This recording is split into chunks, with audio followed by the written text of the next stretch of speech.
روز قیامت کی قسم کھاتا ہوں اور نفس لوامہ کی قسم کھاتا ہوں کہ سب لوگ اٹھا کر کھڑے کیے جائیں گے۔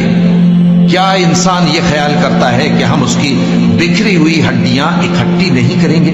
ضرور کریں گے، اور ہم اس بات پر قادر ہیں کہ اس کی پور پور درست کر دیں۔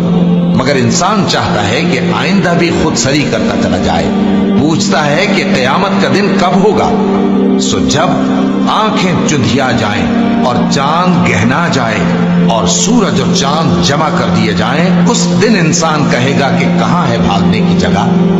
کہیں نہیں، کوئی جائے پناہ نہیں۔ اس روز تمہارے پروردگار ہی کے پاس تمہیں جا ٹھہرنا ہے۔ اس دن انسان کو جو عمل اس نے آگے بھیجے اور جو پیچھے چھوڑے ہوں گے سب بتا دیے جائیں گے۔ بلکہ انسان آپ اپنا گواہ ہے، اگرچہ عذر و معذرت کرتا رہے۔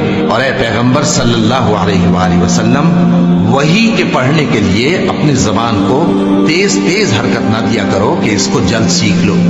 اس کا جمع کرنا اور پڑھانا ہمارے ذمے ہے۔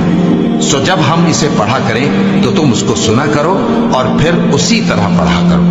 پھر اس کے معانی کا بیان بھی ہمارے ذمے ہے۔ مگر لوگو، تم دنیا کو دوست رکھتے ہو اور آخرت کو چھوڑے دیتے ہو۔ اس روز بعض چہرے رونق دار ہوں گے،